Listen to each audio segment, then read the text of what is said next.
Here we go with an intro video for tract 20 at the tracts at White River. This is going to be a 10-acre property. We've got it outlined, I should say highlighted with, I guess, like a light blue. Would you call it a blue or a light green? I'm not sure. It's the only highlighted tract here. That's tract 20 right there. This map shows 36 tracts out here, each 10 acres. There may be 36 tracts. There also may only be 24 when all is said and done. It may only go up to 24. I guess we're not positive about that yet. But either way, this is tract 20. That's not going to change. And its location obviously won't change either. So it's over here toward the east side. It's rectangular in shape. Roughly 330 by 1320 are the dimensions. About the most standard dimension you can have for a 10-acre tract.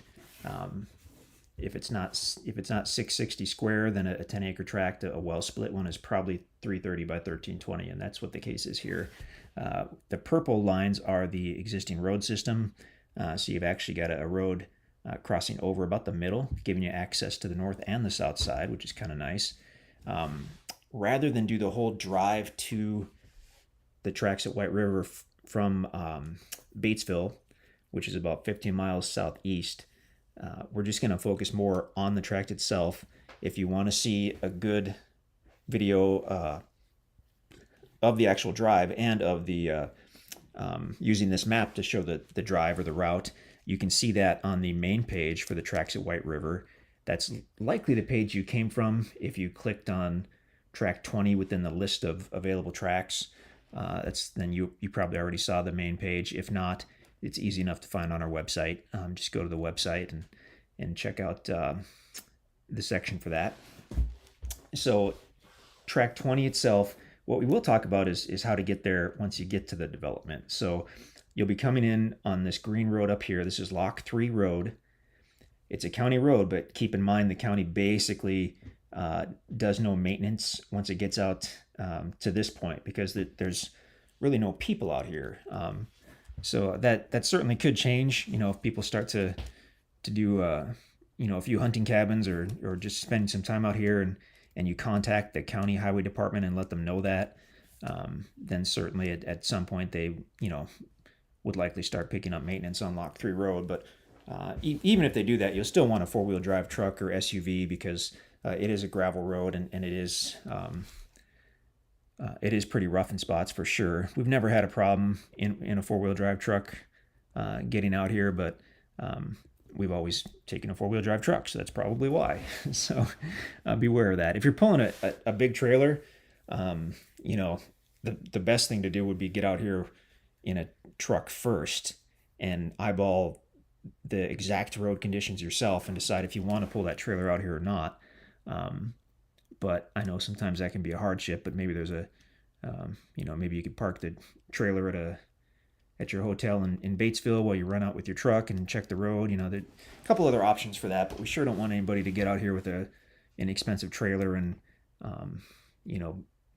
do some damage to your rims or something like that. So, but you'll be coming in on Lock 3 Road, excuse me, into the northern part of the development. You'll cross over track 654321, and then once you're just a little bit west, you'd have the option of veering to the right to go into that access point to the White River, which is that concrete slab that goes into the water.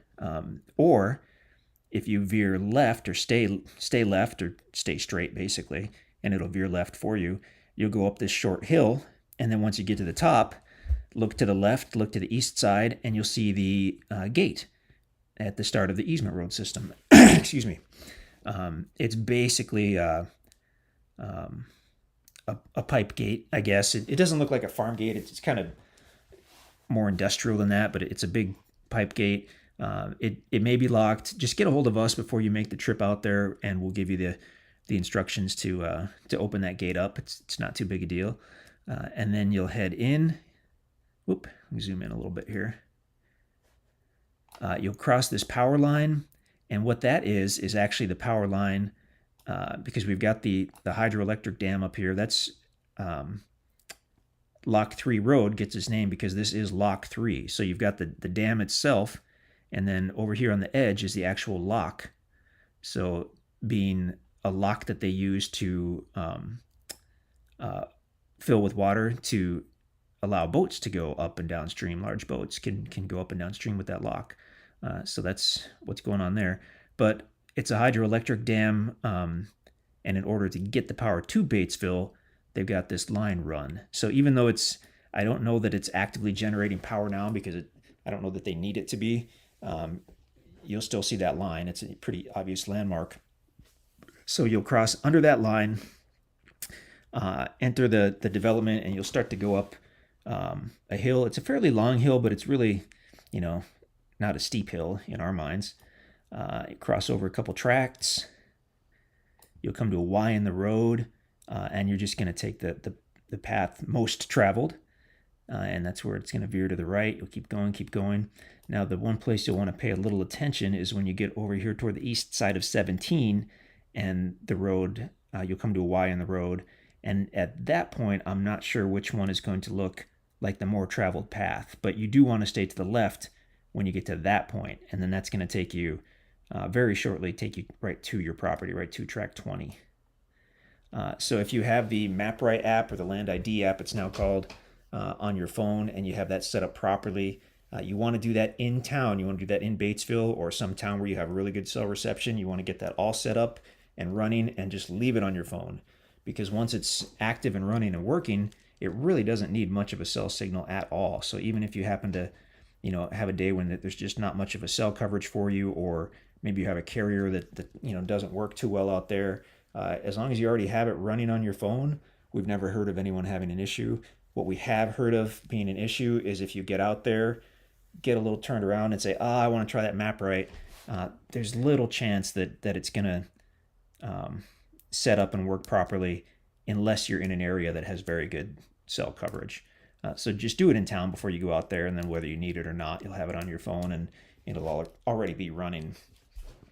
So tract 20, I think we can turn the shading off. Let's see if we can actually. So this interactive map, you'll see basically an identical map on the listing page for the property, which is likely where you are right now, actually. Okay, how do we turn that off? Let's go to that one. There we go. Save changes. That's fine.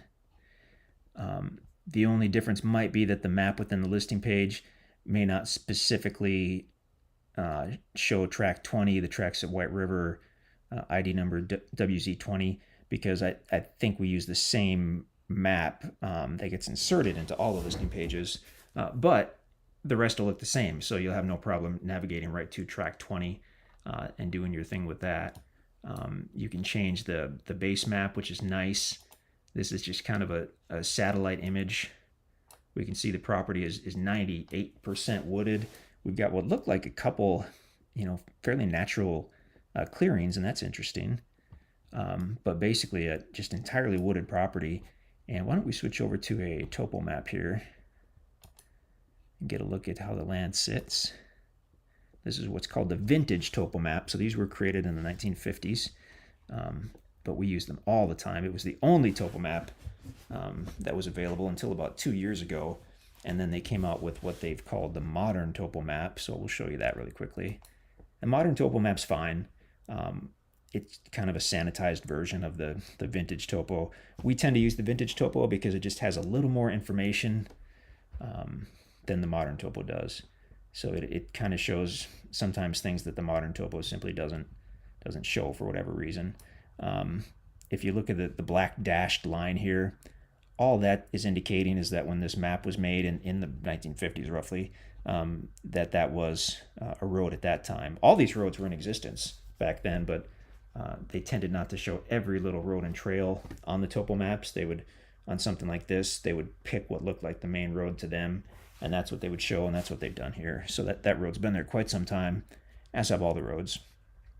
But as far as topography, if you're familiar with topo maps, this makes some sense. If not, this looks just crazy.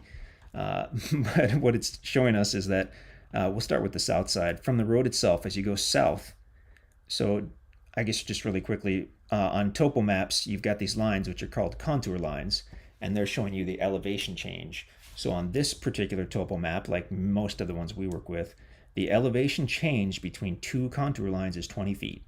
So any two lines that are adjacent to one another, there's going to be a 20-foot elevation change when you go from one line to the other. That's total elevation change. So that being said, when the lines are spaced far apart, it's indicating flatter terrain. And when they're spaced much closer, like down here, that's indicating steeper terrain, because that's more of an elevation change in a smaller space. So that's indicating steeper terrain.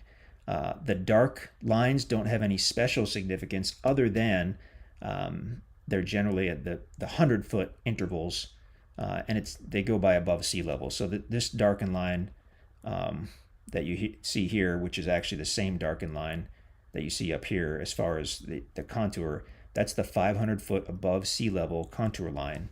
So on this map, every fifth line is a darkened line. And that way, if you're zoomed out, it's really easy to see large elevation changes without having to count every little line, because you can just count the dark lines and go, 100, 200, 300, etc. So that's what's going on with that. So now that being said, as we start at the road and go south, initially it's basically level, which is pretty common. When they would build roads, they would build it toward the middle of the ridge. And this is a large flat ridge up here, so it's basically level. And then once it starts to slope down, it starts sloping somewhat gradually. And then once you get in a little bit, it's actually still sloping pretty steeply. This is showing. So if we look at just for instance, these last three lines, the thick one and the two below that, that's indicating a 20, 40, a 40-foot drop right in that little, quote unquote, little area. Obviously it's not that little once you get out there, but so that probably not a bluff, probably not a sheer drop, or the lines would basically be muddled together and almost look like one thick line or very little spacing. But it is showing us that it's steep. And these topo maps are not designed to be 100% precise, but they generally give us a pretty good idea of what's going on. So at a minimum, we could say, hey, as you go south from the road, it starts off level. After not too far, it starts to slope down. And then once you get about halfway down the hill, it starts getting pretty steep. And then you've got the creek bed at the bottom. Going south from there, it rises back up. At first, somewhat steeply, and then once you get to the south side, it's very nearly leveling out on the south side.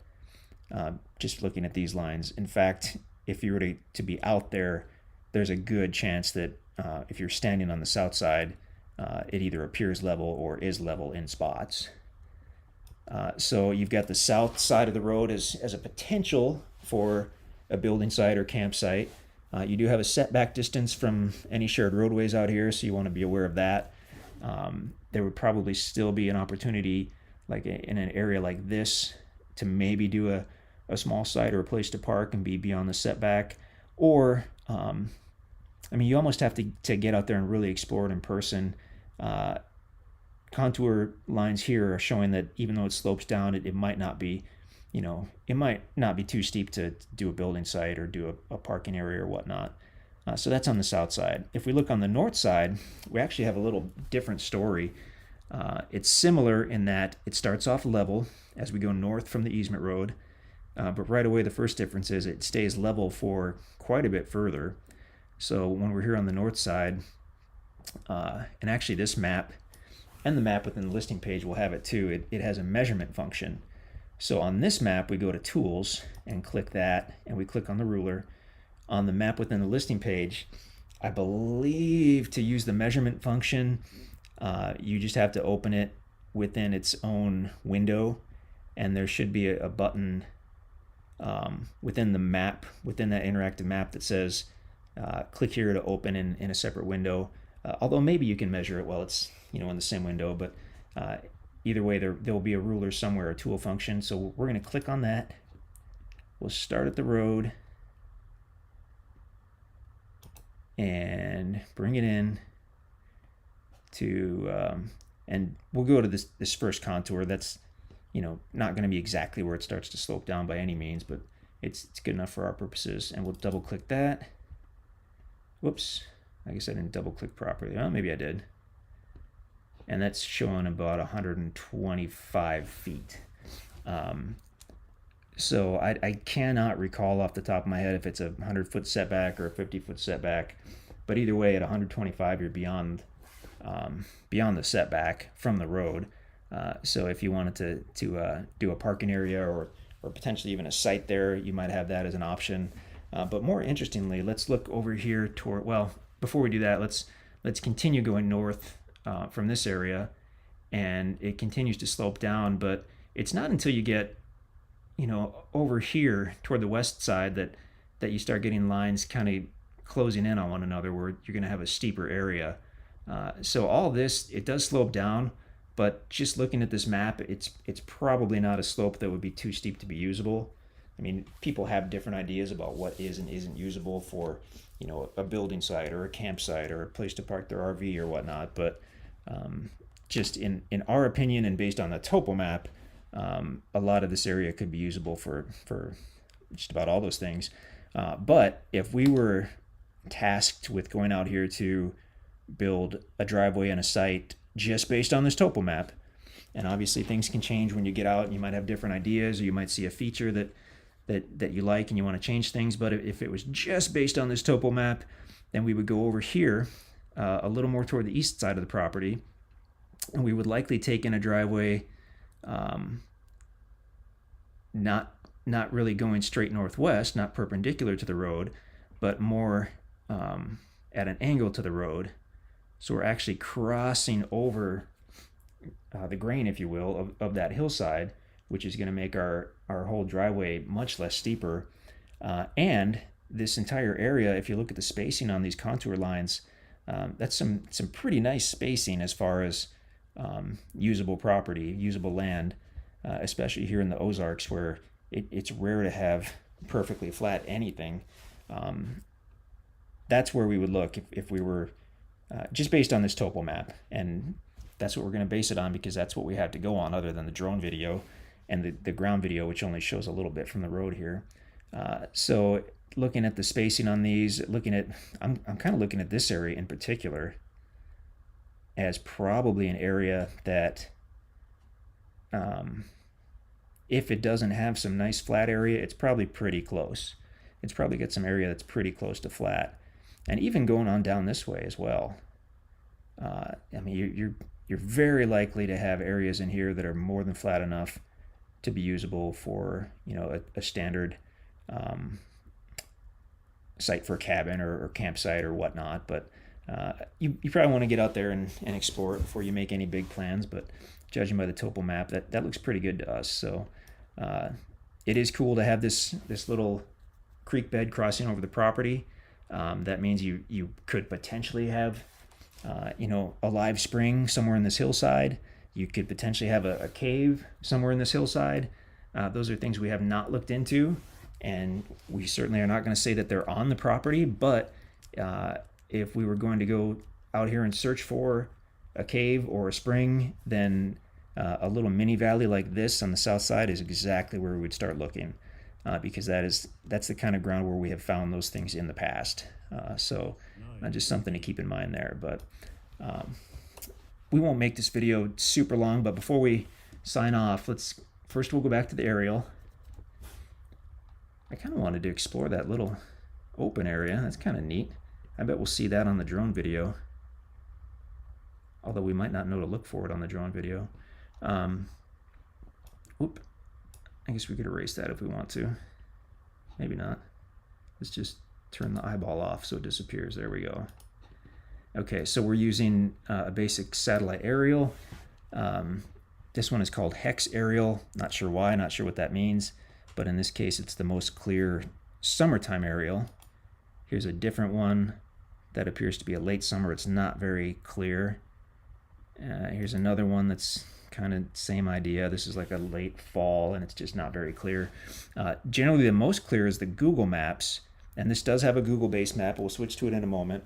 More often than not, the Google Maps are going to show a summertime view, but in this case it actually shows a wintertime view, which works out well because we already have this Hex aerial that gives us a pretty clear summertime view. So I'm happy that Google happens to show the wintertime view. and you'll see why in a second here. If it'll switch, there we go. Okay, so that's middle of the winter. First off, we can tell that the property is almost all hardwood trees because there's just little to no greenery, which would be, if there were greenery, it would be pine trees or cedar trees more than likely, and we just see very, very little of that. So that means that this is probably just about all hardwood as far as red oak, white oak, hickory trees. We've found, I believe, pecan trees out here. We found black walnut trees on these properties. Sycamore trees, which we thought for years were softwood, and then someone corrected us and said they're hardwood. We've seen a lot of sycamores out here by the little creek beds and whatnot. And the other thing that's great about this wintertime Google map is we can clearly see there has not been recent logging on this property. So every property's been logged that we know of in Missouri and just about anywhere else. But if there had been any commercial logging within the last, 10 or 15 or even 20 years on this property, it's extremely likely that we would see signs of that with a wintertime aerial picture. So like this area here, this hillside, we would see tops that were down, we would see limbs that were down, we would see irregular shadows from a large number of trees that were left maybe leaning or bent. We would actually see stumps in the wintertime. You can see them in the aerial, and they're little miniature shadows. We would see one or more of those things, and we see none of those things. So the few trees that are down are down naturally. Any logging that you see on the property was done quite some time ago.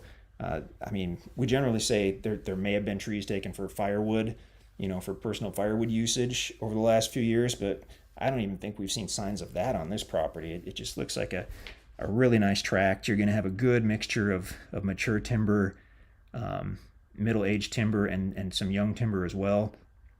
And again, the fact that we cannot see signs of logging in this wintertime Google aerial means that it's been quite some time since this had any commercial logging done. So that is really, really nice to see. Let's go back to, moving all around here. Let's go back to a summertime aerial. There we go. So beautiful property. That's tract 20. If you have any questions on this one, just let us know. You can reach us in the office Monday through Friday, 9 to 5, or you can email us anytime. And we try to be responsive to emails even after hours when possible. It's not always possible, but sometimes it is. So get a hold of us. We'll be happy to chat about this property. You can check the availability on the website, or you're welcome to call us, and we can tell you whether it's available or not.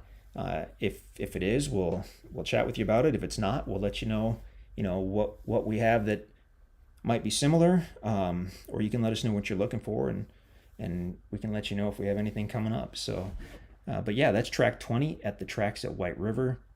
Gorgeous property. If you have any questions, just let us know.